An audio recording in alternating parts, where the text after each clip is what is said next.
एक शहर में दो भाई रहते थे जिनका नाम सूरज और राकेश था। सूरज की पत्नी का नाम कविता और राकेश की पत्नी का नाम पूजा था। राकेश और पूजा के एक बेटा था जिसका नाम मुन्ना था। सूरज और कविता की कोई संतान नहीं थी। संतान न होने की वजह से वे दोनों बहुत परेशान रहते थे।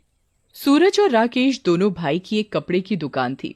वे दोनों भाई आपस में बड़े प्यार से रहते थे। पूजा बेहद ही आलसी और लापरवाह औरत थी। वो अपने बच्चे मुन्ने का बिल्कुल भी ध्यान नहीं रखती थी, जबकि कविता मुन्ने का ध्यान ऐसे रखती थी जैसे मोनू उसका अपना ही बेटा हो। एक दिन की बात है, कविता पूजा को आवाज लगाती है, दीदी दीदी, मुन्ना बहुत देर से रो रहा है। लगता है ये बहुत भूखा है। इसे अभी तो दूध पिलाया था, इसे इतनी जल्दी भूख लग गई। पिला दो ना दीदी, ये भूख के मारे बहुत रो रहा है।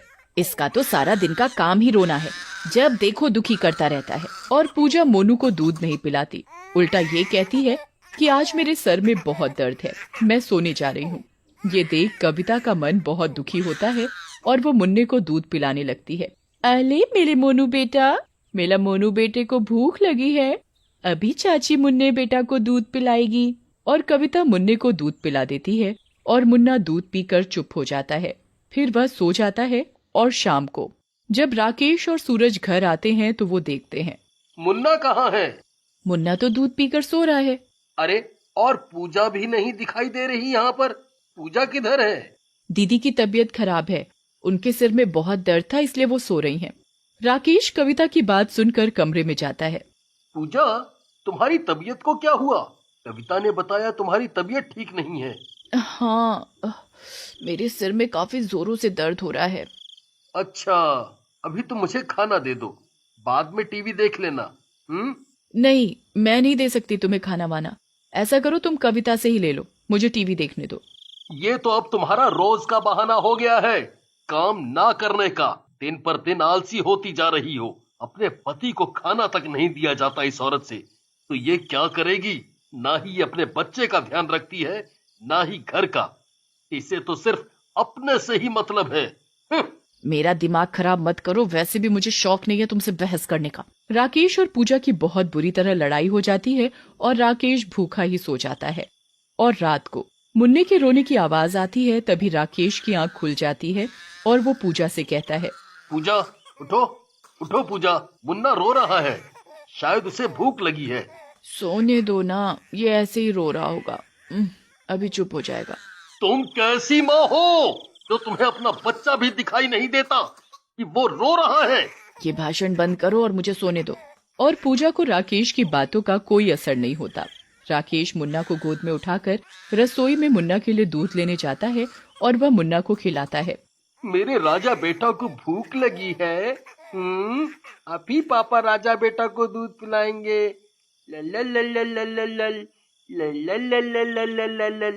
तभी वहाँ मुन्ना के रोने की आवाज सुनकर कविता आ जाती है और वो राकेश से कहती है, भैया ये मुन्ना क्यों रो रहा है? शायद इसे भूख लगी है। मैंने पूजा से कहा, पर तुम्हें तो पता है ना पूजा का। कोई बात नहीं भैया, लाओ मुन्ने को मुझे दे दो, मैं उसे दूध पिला दूंगी। कविता राकेश से मुन्ने को अपनी गोद में ले लेती है और उसे दूध पिलाने लगती है। ये देख राकेश कहता है, एक वो माँ है जिसने जन्म दिया पर उसे अपने बच्चे की कोई परवाह नहीं है, और एक ये माँ है जिसकी कोई औलाद नहीं है, फिर भी वो किसी और के बच्चे को अपना समझकर देखभाल कर रही है। वाकई में माँ हो तो तुम जैसी। भैया आप बिना कैसी बातें कर रहे हो?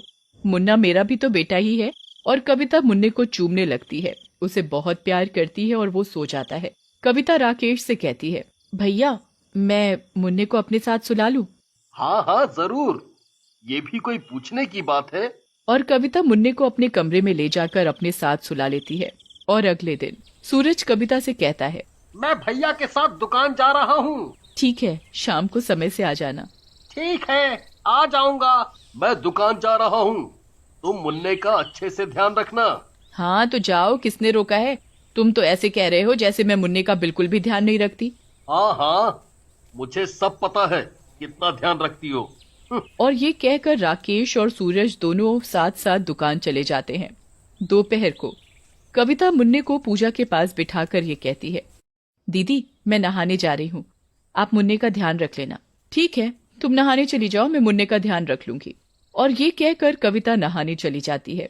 तभी मुन्ना घुटने घुटने चलता हुआ बाहर सड़क पर चला जाता है, पर पूजा का सारा ध्यान अपने फोन में ही लगा हुआ था। उसे पता ही नहीं चलता कि कब मुन्ना बाहर चला गया है। तभी कविता नहा कर आती है और पूजा से कहती है, दीदी मुन्ना कहाँ है? पर पूजा अपने फोन में ही लगी रहती है। वो कविता की बात का कोई जवाब नहीं देती। कविता फिर कहती है, दीदी मुन्ना कहाँ है? पूजा कविता की बात को नहीं सुनती और अपने फोन में ही लगी रहती है। ये देख कविता परेशान हो जाती है। कविता पूरे घर में ढूंढती हुई बाहर की तरफ देखने जाती है। तभी वो देखती है कि मुन्ना सड़क पर है और सामने से एक गाड़ी आ रही है। ये दृश्य देख कविता जोरों से चिल्लाती है, मुन्ना मुन्ना, अरे कोई मेरे मुन्ने को बचाओ, कोई बचाओ बचाओ, कोई मेरे मुन्ने को बचाओ। तभी मुन्ने के सामने गाड़ी आ जाती है और कविता उसे बचा लेती है, पर खुद गाड़ी के नीचे आ जाती है और कविता की मौत हो जाती है। एक्सीडेंट को देखकर लोगों की भीड़ इकट्ठी हो जाती है। इतनी ही देर में राकेश और सूरज दुकान से लौट रहे होते हैं, तो भीड़ देखकर राकेश और सूरज कहते हैं, अरे ये भीड़ कैसी? लगता है किसी का एक्सीडेंट हो गया है, चलो चलकर देखते हैं। दोनों भाई भीड़ की तरफ अपने कदम बढ़ाते हैं। वो देखते हैं कि कविता की लाश पड़ी हुई है और कविता के पास मुन्ना बैठा हुआ जोरों से रो रहा है। ये देख राकेश और सूरज कविता की लाश को देखकर दोनों भाई जोरों से रोने लगते हैं और फिर वो कविता का अंतिम संस्कार कर देते हैं। और फिर रात को जब घर के सभी लोग सोए हुए थे, कविता जो मर चुकी थी वो चुड़ैल बन जाती है और वो मुन्ने के पास बैठी हुई थी। तभी मुन्ना उठ जाता है और वो पलंग से गिरने वाला होता है। तभी चुड़ैल उसे नीचे गिरने से बचा लेती है। मुन्ने को बिस्तर से गिरता देखकर चुड़ैल को बहुत गुस्सा आ जाता है और वो पूजा को बाल पकड़कर नीचे गिरा देती है। अरे मर गई मैं, मुझे किसने धक्का दिया? मैं पलंग से नीचे गिर गई। आहा। तभी उसका पति राकेश नींद से उठ जाता है और वो अपने मुन्ने को सुलाकर सो जाता है। वो पूजा पर ध्यान नहीं देता। अगले दिन जब सुबह सब लोग नाश्ता कर रहे होते हैं, मुन्ना पूजा के पास बैठा हुआ था। पूजा भी नाश्ता कर रही थी। मुन्ना तभी पूजा की गर्म चाय के कप में हाथ मार देता है। मुन्ना पूजा की सारी चाय फैला देता है। पूजा खींचकर मुन्ना के एक थप्पड़ जड़ देती है। इस लड़के को तो बिल्कुल चैन नहीं है, इसने तो दुखी कर रखा है। ऐसी औलाद पैदा होने से अच्छा है कि मर ही जाए। पूजा के थप्पड़ मारने पर मुन्ना बहुत जोरों से रोता है। पूजा मुन्ना की एक नहीं सुनती और नहाने चली जाती है। पूजा नहा ही रही होती है कि तभी उसे बाथरूम के आईने में चुड़ैल दिखाई देती है। अरे कोई बचाओ, यहाँ तो चुड़ैल को। चुड़ैल पूजा को पकड़कर खींच खींच कर थप्पड़ मारती है और वो मार मार कर उसका मुंह लाल कर देती है। पूजा बहुत चिल्लाती है, चुड़ैल चुड़ैल कोई बचाओ मुझे। पूजा को चिल्लाते देखकर घर के सभी लोग आ जाते हैं और ये देखते ही चुड़ैल गायब हो जाती है। अरे मुझे बचाओ, चुड़ैल ने मुझे बहुत मारा, चुड़ैल बाथरूम में थी। इसकी बुद्धि पहले से ही खराब थी और अब तो ये पूरी पागल हो गई है।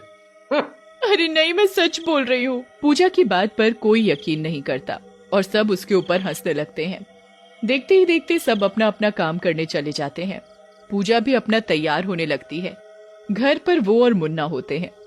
मुन्ना भूख की वजह से जोरों से रो रहा होता है, परंतु पूजा मुन्ना को नजरअंदाज करते हुए अपने मेकअप में मगन होती है। इसे दिख नहीं रहा मुन्ना कितनी जोर जोर से भूख की वजह से रो रहा है।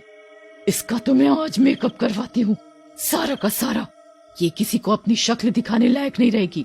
चुड़ैल पूजा का सारा मुंह खराब कर देती है। पूजा का मुंह दानों से भर जाता है। अरे ये मेरे मुंह पर कैसे दाने निकल गए?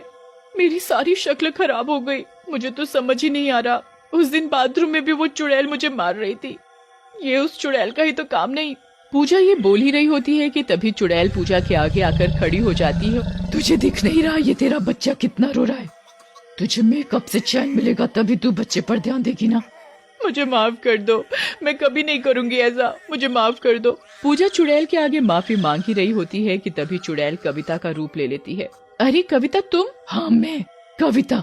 तुझसे तेरा बच्चा संभाला नहीं जाता। तेरे बच्चे को संभालते संभालते मैं आज इस दुनिया में नहीं रही। मुझे माफ कर दो, मैं कभी ऐसा नहीं करूंगी। मैं अपने बच्चे का अच्छे से ध्यान रखूंगी। मैं तेरे आसपास रहूंगी। अगर तूने मुन्ने के साथ कुछ भी गलत किया ना, मैं तुझे जिंदा नहीं छोड़ूंगी। याद रखियो मेरी बात। चुड़ैल पूजा को ये बात बोलती है और उधर से गायब हो जाती है। पूजा भी उसी दिन से चुड़ैल के डर के मारे मुन्ना का अच्छे से